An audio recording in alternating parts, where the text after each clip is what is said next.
5월이 가정의 달이라면 6월은 호국 보훈의 달이라고 우리는 그렇게 부릅니다. 모든 개개인이 가정에 속해 있고 또 그런 가정들이 모여서 나라를 이룬다고 볼 때 5월이 가정의 달, 또 6월 달이 호국 보훈의 달이라는 것은 순서적으로도 참 의미가 있다 생각이 되어집니다. 이런 호국 보훈의 달인 6월에는 호국 보훈과 관련된 기념일들이 참 많이 있습니다. 6월 6일 현충일 우리가 그렇게 보내왔고 6월 25일은 6.25 전쟁이기도 합니다. 6월 1일은 의병의 날이기도 하고 제2연평해전 기념일, 또 봉오정 전투 기념일 이런 기념일들이 참 많이 있습니다. 이런 기념일을 통해서 알 수 있듯이 수많은 순국 선열들이 계셨기에 또한 애국지사들이 계셨기 때문에 오늘 우리가 있고 우리 가정이 있고 우리나라가 있다라는 것입니다. 그러므로 사랑하는 교우 여러분, 명심해야 합니다. 나라를 사랑하고 나라를 위해서 기도하는 것은 선택이 아니라 필수입니다. 더욱이 성도라면 애국, 나라를 사랑해야 하는 것입니다. 호국, 나라를 보호하고 지켜야 될 의무가 오늘 우리에게는 있는 것이고, 보훈, 이러한 공훈에 보답해야 될 마음의 빚이 우리 모두에게는 있다라는 사실입니다. 그리고 성도가 애국하고 호국하고 보훈함에 있어서 가장 일반적이지만 필수적이고 확실한 것이 있습니다. 확실한 방법이 있습니다. 그것은 바로 나라를 위해서 기도하는 것입니다. 오늘 시편 20편은 이스라엘 백성들이 자신의 조국 이스라엘을 위한 애국과 호국과 보훈을 위한 기도의 내용이기도 합니다. 우리의 시편을 보시고 표제어를 보시면 다윗의 시편이라고 하지만 내용적으로는 다윗을 위한 이스라엘 백성들의 기도의 내용입니다. 또 다윗이 죽고 난 다음에는 아마 왕을 위한 이스라엘의 왕을 위한 이스라엘 백성들의 기도가 되었을 것입니다. 왕을 위한 기도이지만 이 고대사의 왕은 국가를 대표하는 것이기 때문에 이 왕을 위한 기도는 곧 나라와 민족을 위한 기도라고 봐도 무방할 것입니다. 9절의 말씀으로 구성되어 있지만 여러분 우리가 말씀을 보셔서 아시겠지만 이 9절 가운데 내게, 너를 이렇게 왕을 지칭하는 용어가 11번이나 사용이 되고 있습니다. 내게 은혜가 임하기를 원한다라는 것입니다. 너를 도와주시기를 바란다라는 것입니다. 왕을 위한 중보의 기도의 내용으로 철저하게 이루어져 있는 것입니다.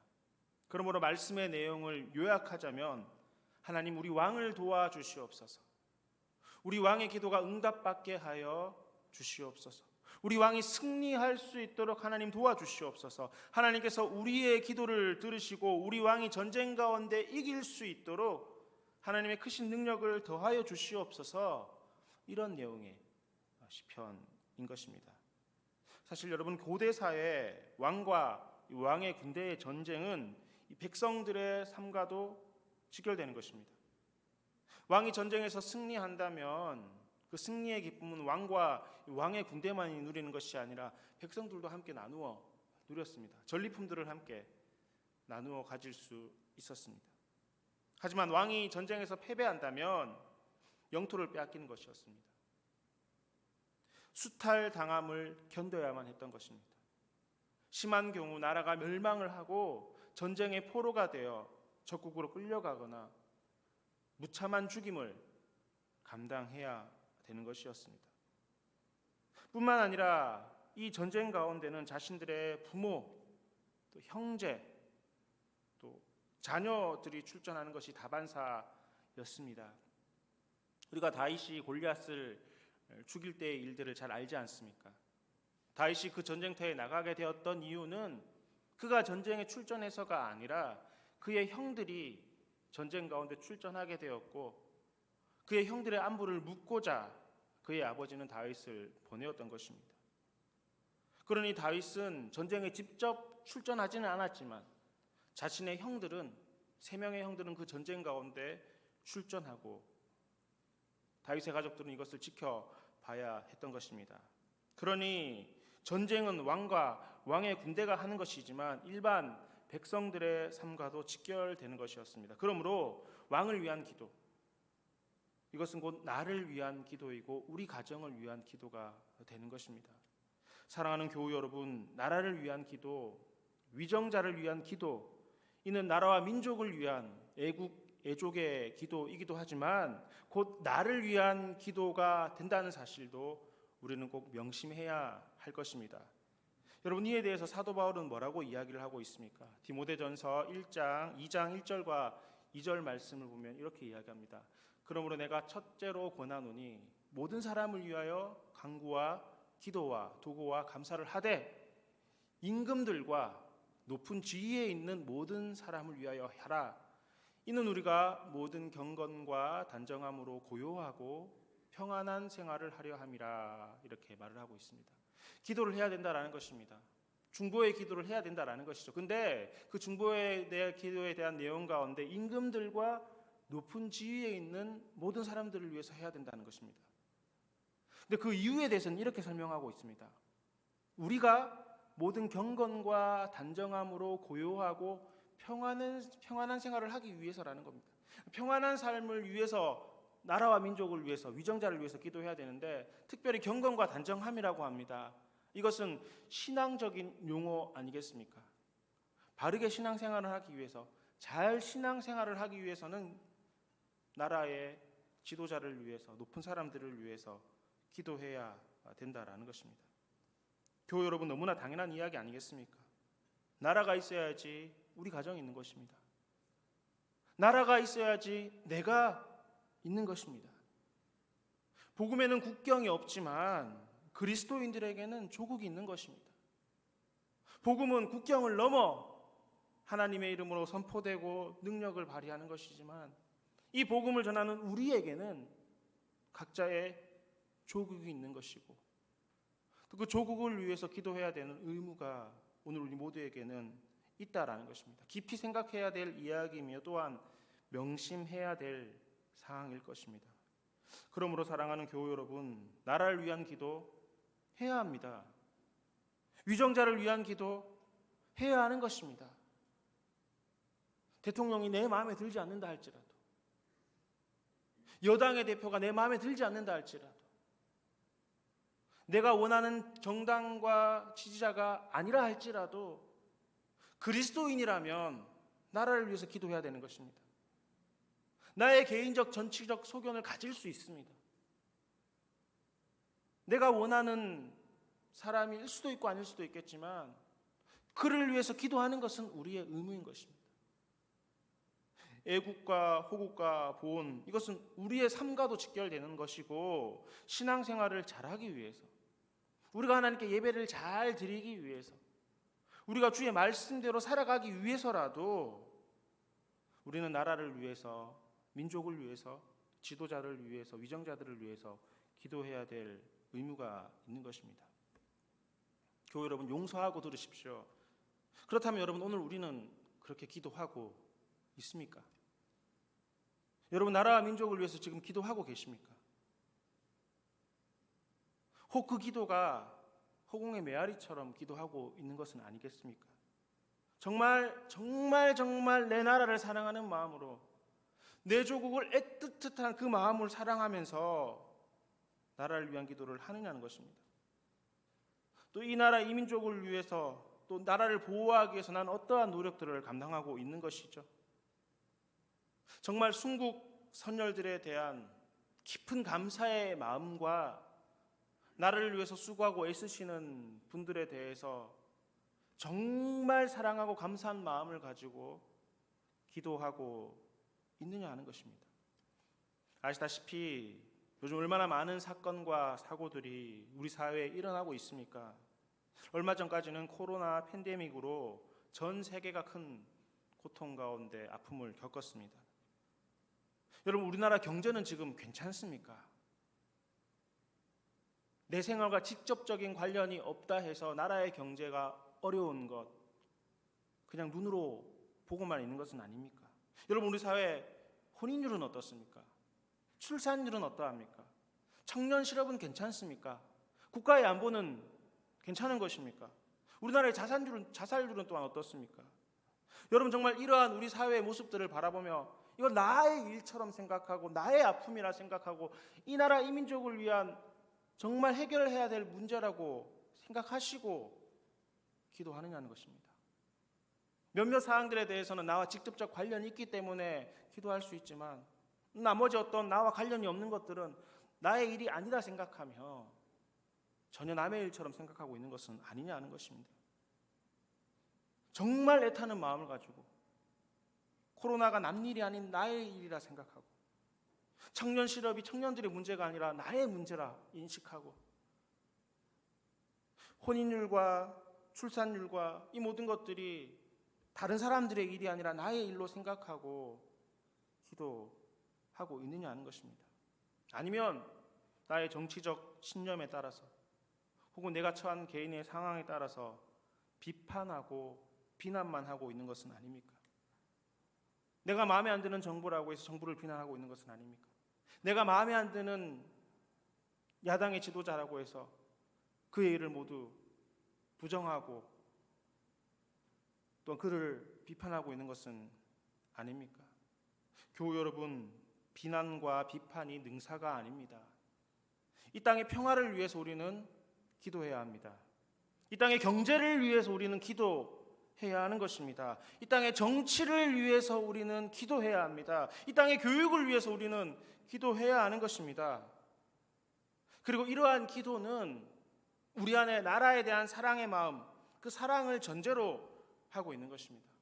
내 안에 이런 사랑하는 마음, 나의 일로 생각하는 이 마음을 전제로 평화를 위해서, 경제를 위해서, 정치를 위해서, 교육을 위해서, 이 땅의 중요한 사안들을 위해서 기도해야 한다라는 것입니다. 만약 우리 가운데 나라를 사랑하지 못하고 나라와 민족을 위해서 기도하고 있지 않다면 그것은 왜 그런 것일까요? 이유는 간단합니다. 내 안에 이기심 때문에 그런 것입니다.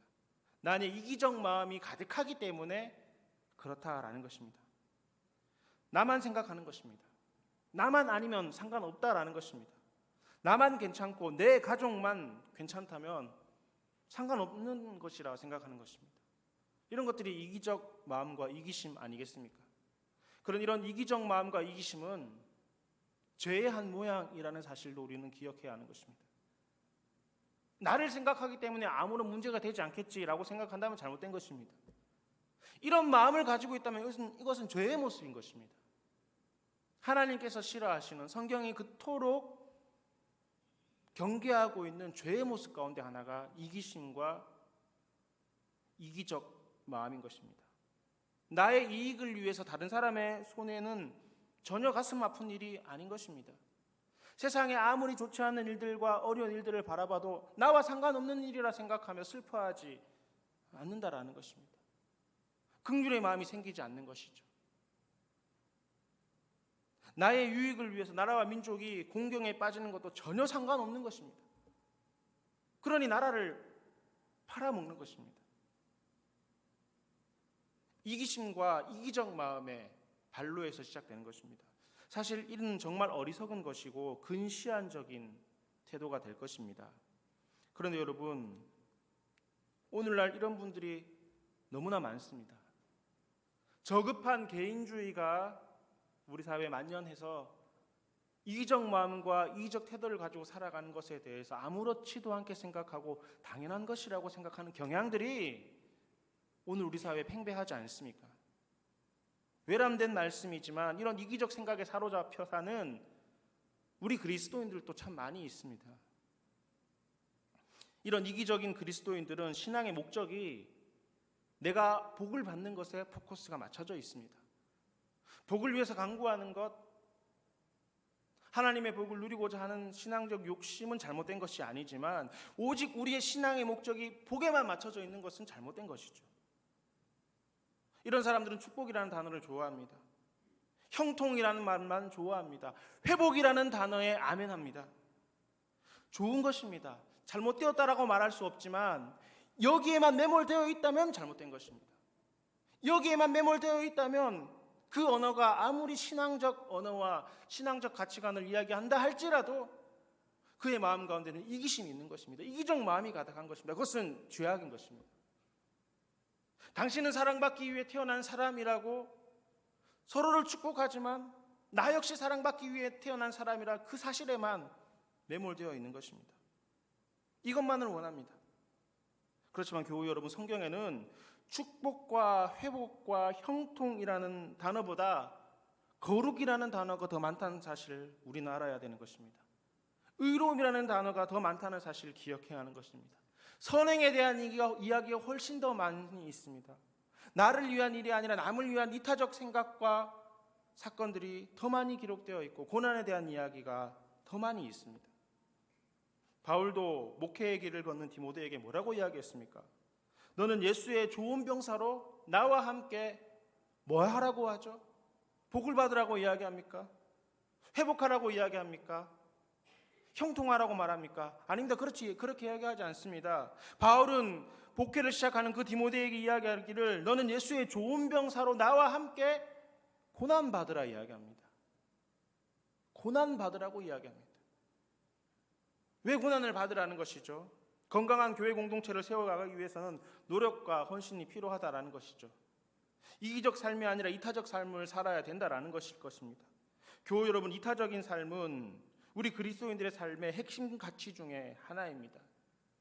우리의 신앙의 가장 큰 율법은 무엇입니까? 하나님을 사랑하고 또한 이웃을 사랑하는 것입니다. 이웃 사랑은 바로 이타적 마음에서 발생하는 것입니다. 개인의 선행과 의로움도 더하여지겠지만 하나님의 사랑이 그에게 가득하고 충만할 때, 우리 안에 하나님의 사랑이 정말 가득히 넘쳐날 때 이타적 생각을 가지고 이웃 사랑을 할 수가 있는 것입니다. 이건 단순히 어떤 착한 일이 아니라 하나님의 사랑이 가득하기 때문에 그렇게 이타적인 사랑과 이기심을 버리고 이웃을 사랑할 수 있는 것입니다. 또한 더불어 여러분, 우리 그리스도인은 공동체를 세워나가는 존재 아니겠습니까? 하나님의 나라를 세워나가는 사람들입니다. 그리고 이 공동체, 우리가 살아가는 이 땅 가운데서 우리가 가질 수 있는 가장 큰 공동체는 나라 아니겠습니까? 보십시오. 하나님께서는 아브라함을 부르셔서 그를 통해서 무엇을 하셨습니까? 이스라엘 민족을 세우는 기초를 다지셨습니다. 모세는 어떠합니까? 어쩌면 미디안 광야에서 유유자적 살았다면 더 평안했을지 모르지만 모세의 마지막 남은 40년은 나라와 민족을 위한 삶을 살았습니다. 다윗은 어떠했습니까? 요시야 왕은 어떠했습니까? 히스기야는 어떠했습니까? 여러분, 예레미야와 같은 선지자들은 어떠했죠? 나라와 민족을 위해서 자신의 삶을 희생했습니다. 하나님께서는 그런 그들을 축복해 주시고 은혜 베풀어 주시고 그런 그들을 높이 들어 사용해 주신 것 아니겠습니까? 그러니 우리 안에 이기심이 가득하다면 나라와 민족을 위해서 기도할 수 없는 것입니다. 만약에 우리 안에 이기심과 나를만을 위한 어떤 저급한 개인주의가 가득하다면 나라를 사랑하고 보훈하고 호국하고 하지 못합니다. 안 합니다. 해도 흉내만 내는 것입니다. 중언부언 기도하는 것입니다. 의미 없는 메아리가 될 수 있다는 것입니다. 돌아오는 월요일 날 화요일과 우리 교회에서는 국내 성지 순례를 출발하게 됩니다. 금년 성지 순례는 부산 지역과 경남 지역에 계셨던 우리 교회 또 우리나라의 훌륭하신 목사님들과 또 선교사님들의 여러 가지 유족들을 찾아보게 될 것입니다. 이 지역 출신 가운데 여러분들이 잘 알고 계시는 손양원 목사님이 계시고 또 주기철 목사님이 계시고 그런 기념관들을 찾아보게 될 것입니다. 손양원 목사님, 또 주기철 목사님 더 이상 설명하지 않아도 잘 아실 것입니다. 여러분들이 보시는 왼쪽인가요? 왼쪽에는 손양원 목사님과 김구 선생님이 함께 찍은 사진입니다. 왼쪽에 보면은 주기철 목사님의 사진이 있는데 이것은 국가보훈처에서 발행했던 11월에 독립운동가로 지정했던 그런 사진의 내용을 제가 가져왔습니다. 두 분 다 나라에서 인정한 애국지사요 독립운동가였습니다. 훌륭한 목사님이셨고 주옥 같은 말씀을 전하셨고 신앙적 삶을 통하여 많은 이들에게 또 성도들의 삶을 세우신 분이시기도 하지만 더불어 나라와 민족을 위해서 목숨을 다해 바치고 신앙적 가치관 위의 일들을 행하셨던 분이시기도 합니다. 또한 그곳에 찾아갈 곳 중에 한 곳은 장기려 기념관을 우리가 찾아가게 될 것인데, 여러분 장기려 박사님에 대해서 아시는 분들은 아시겠지만 정말 대단하신 분이십니다. 한국의 슈바이처로 불리시고 오늘날 우리나라 의료보험의 시초라고 하는 청십자 의료보험조합을 설립하셔서 1968년부터 시작하신 분이십니다. 여기에 근거해서 우리나라 의료보험이 시작했던 것입니다. 평생 가난한 이웃에게 나눔을 실천했습니다. 글을 보시면 아시겠지만 딱한 환자들이 밤에 도망갈 수 있도록 병원 뒷문을 열어주었다라고 합니다. 돈이 목적이 아니었습니다. 자신이 가지고 있는 의술로 말미암아 인수를 행하셨던 그런 훌륭한 분이시고 믿음의 사람이셨습니다. 예전에 이분에 대한 일대기를 읽은 적이 있습니다. 이분에 대한 여러 가지 전기들이 많이 있는데 이분의 일대기를 읽은 적이 있는데 이분의 삶의 핵심은 하나님 사랑이었습니다. 그 하나님의 사랑을 바탕으로 이웃을 사랑하고 그런 하나님의 사랑의 바탕으로 나라와 민족을 위한 일들을 감당하고 보훈의 삶을 사셨던 분이십니다. 이랬던 오늘 기독교의 모습, 기독교인들의 모습은 오늘날 어디로 간 것입니까? 얼마 전 참 가슴 아픈 글을 읽었습니다. 글의 내용은 이런 내용이었습니다. 천주교는 민주화, 불교는 호국불교, 근데 기독교는 뭐하나? 이런 내용이었습니다. 개인의 축복과 형통밖에 이야기하지 않는 것은 아닌가? 이런 이야기였고, 주 예수라고 하는 그 주가 정말 주님을 나타내는 것인지, 주식회사 예수라고 이야기하는 것은 아닌지, 이런 비판의 글을 보았습니다. 참 마음이 아팠습니다. 하지만 여러분, 역사를 바르게 안다면 우리 기독교야말로 호국 기독교였습니다. 우리 기독교야말로 정말 민주화의 모태가 되는 신앙적 종교였습니다. 구한말 자유와 평등을 외친 것은 기독교였습니다. 기독교의 사상이 평등을 외쳤고 자유를 외쳤고 민주화에 앞장설 수 있는 정신적 토대가 된 것입니다. 3.1운동을 비롯한 독립운동의 전초기지는 다름 아닌 교회였습니다.